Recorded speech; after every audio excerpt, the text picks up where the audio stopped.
One Saturday morning, Bartholomew Cubbins started for town. A pleasant breeze whistled through the feather in his hat, and he carried a basket of cranberries to sell at the market. He was anxious to sell them quickly and bring the money back home to his parents.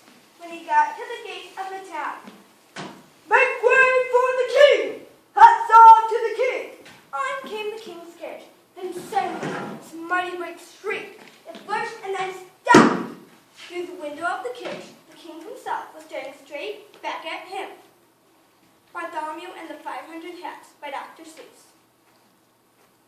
Well, do you or do you not take off your hat before you king?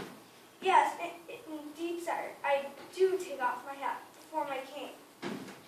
Then take it off this very instant! But, sir, my hat is off. How dare you stand there and tell me your hat is off? I don't like to say you are wrong, sir, but you see, my hat is off. If that's your hat in your hand, what's that on your head?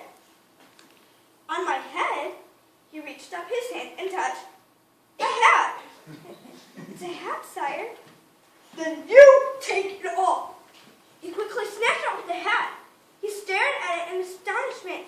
It was exactly the same as his own hat, the same size, the same color. Did I or did I not command you to take off your hat? You did, sir. I took it off? Oh, bless this impudent trickster. We'll teach him to take off his hat.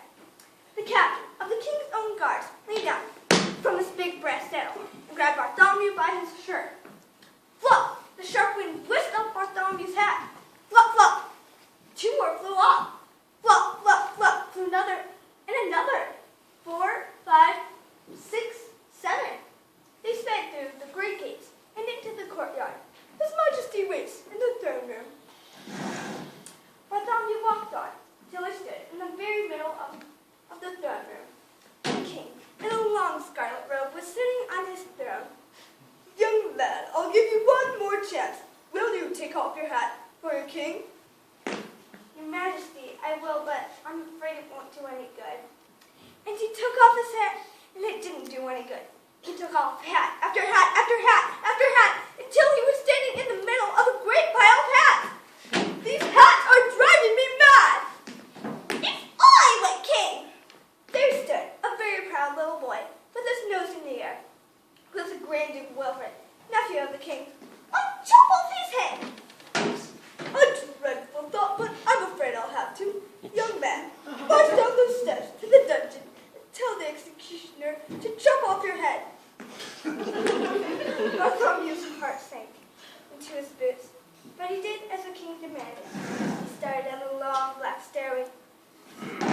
Down, down, down. It seemed to Bartholomew that he must be in the very heart of the mountain.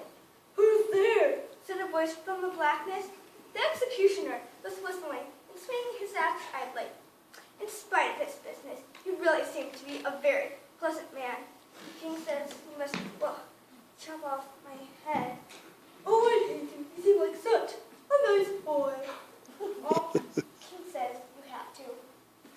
All right, but first you got to take off your hat. Why? It's one of the rules. I can't execute anyone with his hat on. All right, you take it off for me. What's this? Another hat sat on Bartholomew's head. Fiddlesticks, I can't execute you at all. And he shook hands with Bartholomew and sent him back up to the king. What are you doing back here? I'm sorry, Your Majesty. My head can't come off with my hat on. It's against the rules. I'll get there, but I suppose I'll have to do away with him.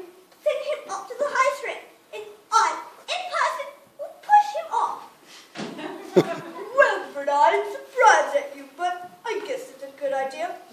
So the king granted led Bartholomew up to the highest turret.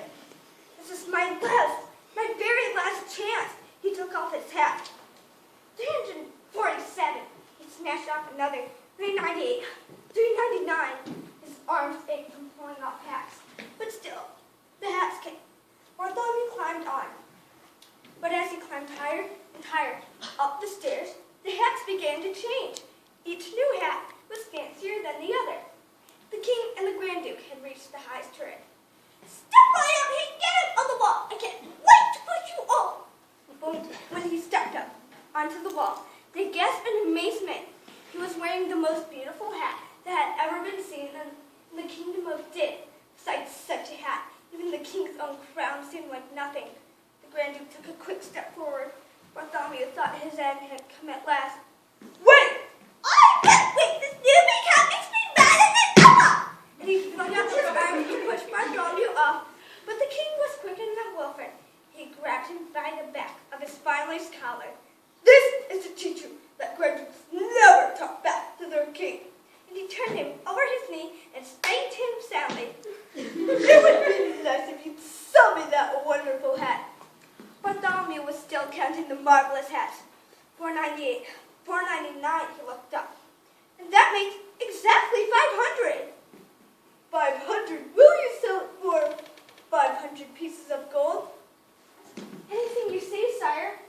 The king's hands trembled with joy as he reached for the hat. Slowly, Bartholomew felt the weight of the great hat lift from his head. He held his breath. Then suddenly he felt the cool evening breezes blow through his hair. His face broke into a happy smile. The hat of Bartholomew Cubbins was bare. "Look, Your Majesty, look!" "No, you look at me." And he put the great hat right on over his crown. And the king commanded that the hat he had bought, and all the other hats too, be kept forever in a great crystal case by the side of his throne. But neither Bartholomew Cubbins nor King Jordan himself could ever explain how the strange thing had happened. They could only just say it just happened to happen, and was not very likely to happen again. All right.